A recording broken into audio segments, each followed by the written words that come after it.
Hi, it's Jessiah Voné. I'm here with the poem. What inspired me was sincerely, I had a really rough night. Well, you know, it's been a few. It's just been a little bit rough, just because well, when your kid breaks things, it's not easy, right?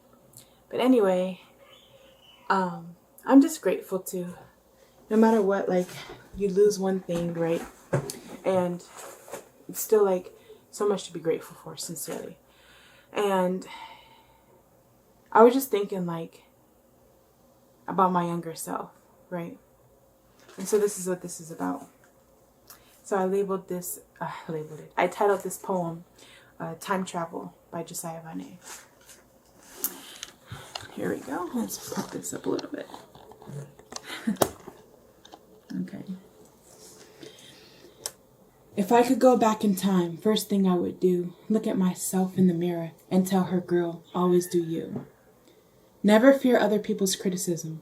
Most cases, it's just the haters always dissing. Then I would say to my chubby brown face, be your own mom. You, God, and Jesus are the only ones to rely on. And listen to your gut more, trusting more in your intuition. I'll remind myself to focus on the things that make me passionate. That way, I will never lose my ambition. While I'm at it, little chubby brown-skinned girl, play appropriately with other children. If it doesn't feel right, trust me, it isn't. And you do best to walk away.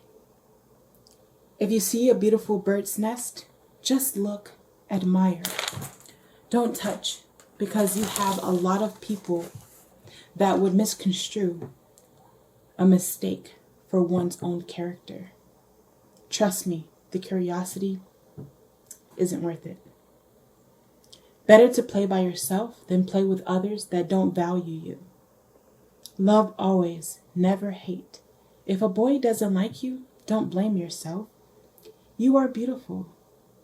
It just wasn't meant to be. And on those days you feel so alone, like no one cares, remember God, the one that created you. He was always there, is always there, and will always be there to cheer you up, cheer you on, and support you through it all. Much love, by Jessiah Voné. So, so that's what I would say to my younger self, if I could, at this moment of life. I would say so much more than that, honestly. That's just like a snippet of like informational bites, useful bites that I would have loved to know growing up, right? To be redirected into such things. Like, if a kid is saying, like, if you don't give me your chocolate milk, I'm not going to be your friend anymore. That literally happened in elementary school. To be able to be like, guess what, younger self? That's not a real friend. And people who would throw the relationship in your face like that aren't a real friend, because although that's very fitting of elementary school, it's that same mentality people still have, even all the way up to college and adults, you know. So anyway, yeah. I guess I have time travel in the brain because I've been watching Doctor Who again, and it's a really good show. I don't agree with everything, but anyway, I love the show though, and it's just that idea of, like, if you could time travel, right? I would go back and give myself a hug too. Oh, I swear I would. My little chubby brown-skinned girl. And tell her to love herself, to love yourself. I guess I do believe, I didn't realize this, and I still am not like do this every day, but I really do believe in positive affirmations, especially for the people that have had years of self-deprecating self-talk. So I try and remind myself, especially in those hard moments, right, that I am love, I am peace, I am healing, I am healed, I am beautiful, I am intelligent, I am good at not everything, but some things, right? I'm patient, I'm loving. I'm a good mom, right? Because truth be told, I don't have anyone saying that now, but I never did. That's the thing. People don't like, I'm trying to think of Virginia. You know, like, I wasn't one of the people that grew up having people in my ears saying, hey, you're really good at this, or, oh my gosh, good job. You know, I wasn't one of those people. And I believe, and that's why I try and work really hard. I don't have chapstick anymore. It's bothering me. But anyway, that's why I work really hard at reminding myself to encourage my daughters. And to remind them, if I'm encouraging one of you, that doesn't put the other one down, right? It's not saying anything against you because I said, oh, to my oldest, hey, you really think you this is awesome. You drew this. This is amazing. That's not putting your artwork down. That's not putting what you do down, right? I want my girls to be happy for others. That is something I really want to instill in my children, right? I mean, at the end of the day, the children teach us more than we teach them, right? But if I can choose to like instill something in them, that is one of the big things I want to instill in them, is to be happy for others, you know. But anyway, stuff like that, you know, I would talk to my younger self about. But to be confident, and it's okay to be who you are, and to play appropriately, that's a big one, you know, with other kids, and to walk away if something doesn't feel right, and to support yourself. You know, I didn't have people telling me, oh, wow, that's amazing, you did that. I really didn't have that, you know, growing up. But I always admired other people, like truly. I looked at my family, I looked at my aunt, I looked at my dad, I looked at my mom, and I thought there were things about them they did really great.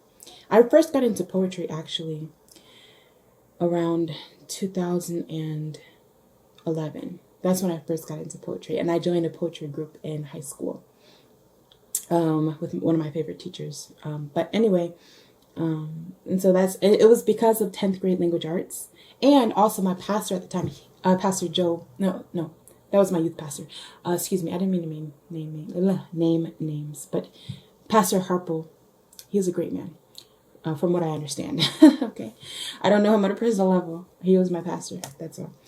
But anyway, he was a language arts either teacher or professor. I can't remember if he taught college or he taught high school. But he was so passionate.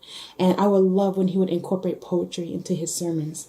And he'd be saying it with such passion. And I think that's really what ignited my love for poetry. Started there. And Africa too. He would always talk about his many years in Africa. And so that made me want to travel to Africa, sincerely. But instead of traveling to Africa, I married an African.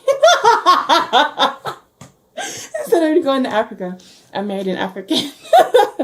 No. Anyway, ex now, but it's just funny. But anyway, and then also my language arts, 10th grade language arts teacher, he was passionate about the curriculum, and so the way he explained it, it just made you into it, right? And so I remember we went over the Glass Menagerie, and that's when I learned about Jake. Oh, I don't know, not Jake Gyllenhaal, but the one guy in Glass Menagerie, the older version, and he's also in Red Eye, I think, which is not my kind of movie, but I believe he's in it. Anyway, there's this one older guy. He has this really lovely talking voice. But anyway, he's in the Glass Menagerie. He's the narrator. So anyway, and A Raisin in the Sun. There's this one time in high school when he moved us to a different room to have more space, and so we were able to pick a scene where we wanted to act out. And I acted out the sister during the Akomagosie scene. It was really funny. It was a fun scene to do because I remember leaping around the room, Akomagosie, flaming spear, and it was really fun. So yeah, stuff like that. And so I've always had a passion for language arts and literature and poetry. And I did a little bit of it in college, just a tiny bit. And then I forgot about it for many years.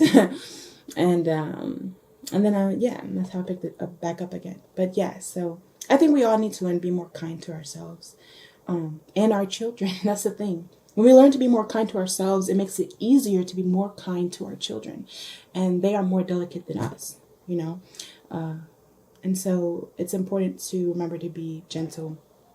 I try as much as possible to remember that even when my kids do hurtful things, the things I would consider hurtful, like break your computer and such, to still be gentle with them, because at the end of the day, they want to know that you're going to love them and support them no matter what. And it's beautiful. I think you should love your children unconditionally, obviously, and love yourself unconditionally. Some people are good at it, but for me, I wasn't. And so when relearning that, it's beautiful. Anyway, just remember to be kind to yourself, be kind to your children, and we're all on this life journey, right? We are all on this life journey, and it would be nice to have kindness from others too. But that's not always a given. And so that's why I talk about just being able to rely on God and Jesus and yourself. And at different times, I guess, there's a scripture and also a song by the Beatles. Could be by the Beatles or by John Lennon. I'm not sure. Don't quote me on that, okay? But there is a song that talks about, there is a time to be, a time for war, a time for winter, a time for something, and a time for... It's a song about, like, there's a time for basically everything. And it is based off of scripture. In maybe Deuteronomy? I don't know. Deuteronomy or Exodus. One of those Old Testament books. Oh, I never claimed to be like a Bible theologian, okay? But it is something that's important to me, right? But anyway, so there's a time for everything, right?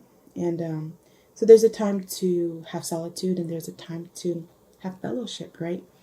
And I know that when I do desire fellowship and I do desire community, but I know this time around, I will only surround myself with people that are genuine of heart, not people that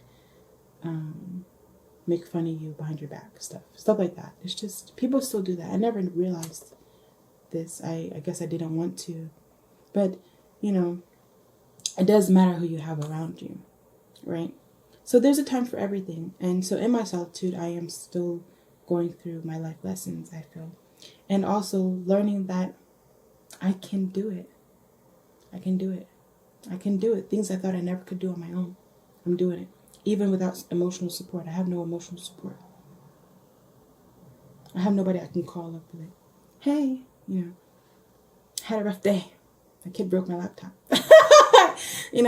But it's okay. And I feel like it will help me to value true relationship, true friendship, true fellowship even more when it comes around. So I'm grateful for these life lessons. I really am. And I'm grateful to have been released, whether by choice or by life, by relationships that didn't really serve my highest good, shall I say.